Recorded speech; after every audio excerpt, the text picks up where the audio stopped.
Assalamualaikum warahmatullahi wabarakatuh. Apa kabar anak-anak?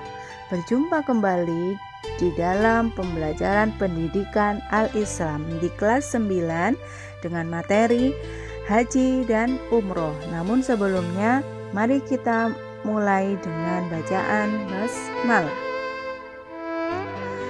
Mudah-mudahan kita semua dalam keadaan sehat walafiat, tidak dalam kondisi sakit, karena nikmat Allah yang terbesar adalah yaitu kesehatan. Jadi senantiasa jagalah kesehatan kita, apalagi dalam kondisi pandemi COVID-19 ini. Pagi ini kita akan mempelajari tentang haji dan umroh.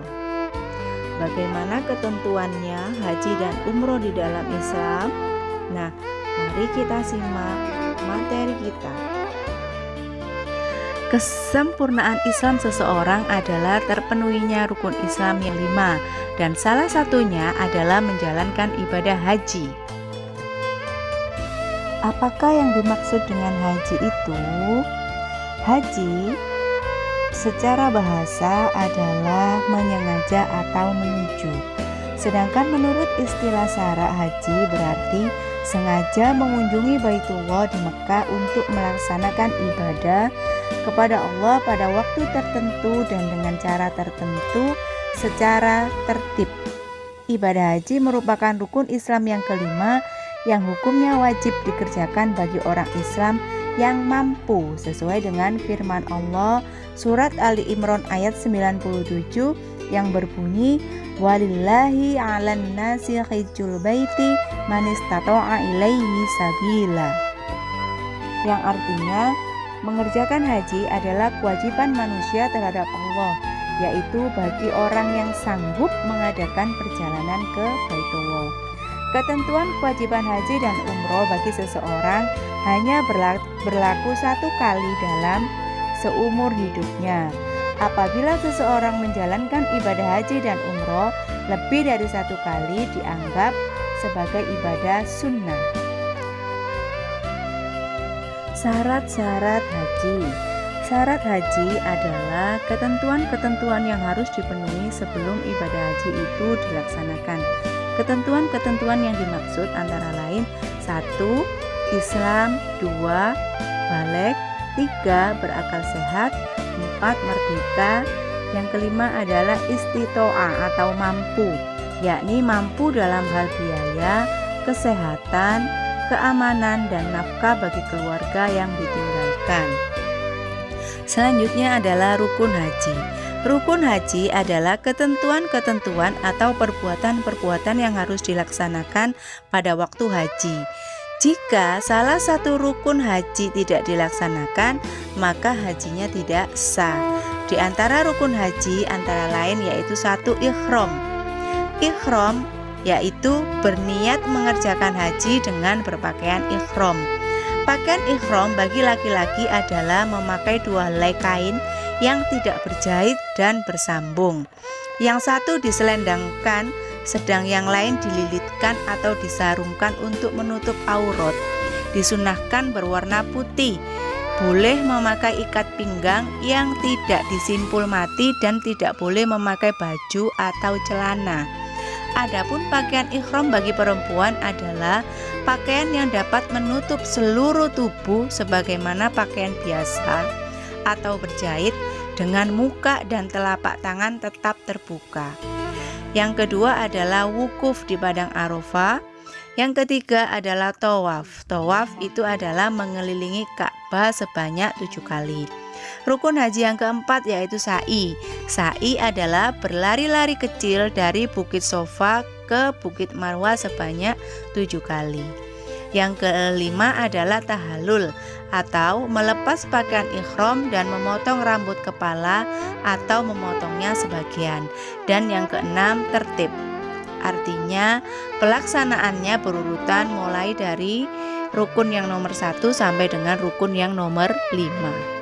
Jadi, setiap orang yang melaksanakan ibadah haji maka dia harus melaksanakan rukun haji ini dengan sempurna supaya hajinya sah.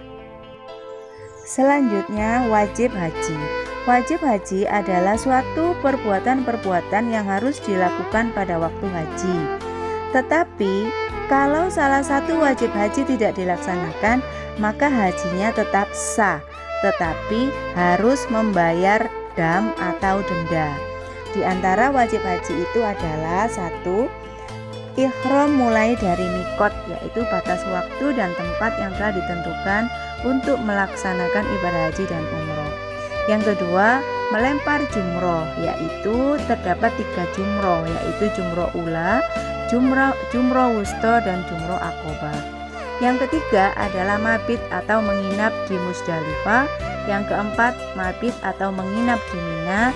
Dan yang kelima, tawaf wada, yaitu tawaf yang dilaksanakan ketika akan meninggalkan Mekah dan kembali ke tanah air kita. Jadi untuk wajib haji ini, apabila salah satu wajib haji tidak dilakukan, maka hajinya tetap sah, tetapi wajib membayar dam atau denda. Larangan-larangan selama haji atau umroh. Hal-hal yang tidak boleh dilakukan oleh orang yang sudah memakai pakaian ihram dan sudah berniat melaksanakan haji atau umroh antara lain, bagi laki-laki: 1. Tidak boleh memakai pakaian yang berjahit. 2. Tidak boleh memakai tutup kepala yang melekat, topi atau kopiah. Yang ketiga, tidak boleh memakai sepatu atau alas kaki yang menutup mata kaki. Bagi perempuan, tidak boleh memakai cadar dan tidak boleh menutup kedua telapak tangan. Larangan-larangan bagi laki-laki dan perempuan diantaranya adalah: 1. Bagi laki-laki dan perempuan tidak boleh memakai wangi-wangian, tidak boleh memotong kuku, tidak boleh mencabut bulu dan rambut, tidak boleh berhubungan badan, tidak boleh berjumbu, tidak boleh meminang, menikah atau menikahkan, tidak boleh membunuh binatang buruan, tidak boleh bertengkar, mencaci dan berkata kotor, dan juga tidak boleh memotong pepohonan di tanah suci Mekah. Itulah larangan-larangan yang harus kita patuhi selama kita melaksanakan ibadah haji dan umroh. Selanjutnya, ketentuan dam atau denda adalah fidyah bagi yang melanggar larangan-larangan selama ihram. Adapun bentuk dam atau denda antara lain: 1. Apabila melanggar larangan ihram berupa memotong kuku atau memakai pakaian yang berjahit bagi laki-laki, atau menutup muka atau memakai sarung tangan bagi wanita, dan memakai wangi-wangian bagi laki-laki ataupun perempuan, wajib membayar denda dengan jalan memilih di antara menyembelih seekor kambing atau bersedekah 2 mud atau 1,5 kilo beras atau makanan yang mengenyangkan, atau berpuasa selama 3 hari. Apabila suami istri melanggar larangan ihram dengan bersetubuh sebelum tahlul awal, maka batal hajinya dan wajib membayar kifarot, yaitu menyembelih unta atau sapi. Apabila suami istri melanggar larangan ihram dengan bersetubuh setelah tahlul awal, maka tidak batal hajinya, tetapi wajib membayar dam, yaitu dengan menyembelih unta atau sapi. Dan yang keempat, apabila mengadakan akad nikah di waktu ihram, maka pernikahannya itu batal.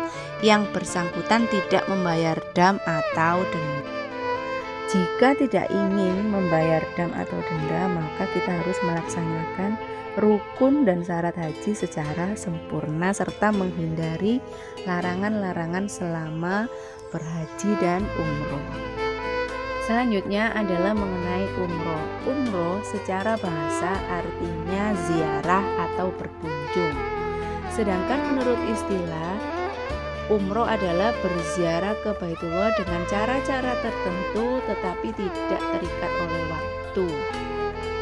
Untuk syarat umroh sama dengan syarat haji. Rukun umroh, yaitu 1. Ihram, 2. Tawaf, 3. Sa'i, 4. Tahallul, yang kelima adalah tertib. Sedangkan wajib umroh hanya 1, yaitu memulai ihram dari mikot. Bentuk-bentuk pelaksanaan haji ada 3, yaitu 1. Ada yang dinamakan dengan haji ifrad, yaitu menunaikan ibadah haji terlebih dahulu kemudian umroh. Yang kedua adalah haji tamattu, yaitu menunaikan ibadah umroh terlebih dahulu kemudian ibadah haji. Yang ketiga haji qiran, yaitu menggabungkan pelaksanaan haji dan umroh sekaligus dalam satu rangkaian amalan haji. Hikmah dan fungsi haji dan umroh yaitu 1. Memperkuat iman dan takwa kepada Allah. Yang kedua, menumbuhkan semangat berkorban. Yang ketiga, mempererat ukhuwah Islamiyah antar sesama muslim dari seluruh dunia. Yang keempat, mengenal tempat-tempat bersejarah seperti Ka'bah, Bukit Sofa dan Marwah.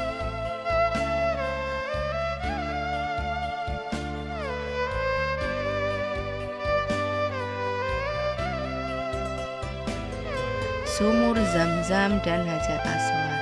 Dan yang kelima, perwujudan solidaritas Islam yang tidak dibatasi oleh suku, bangsa, ras, warna kulit.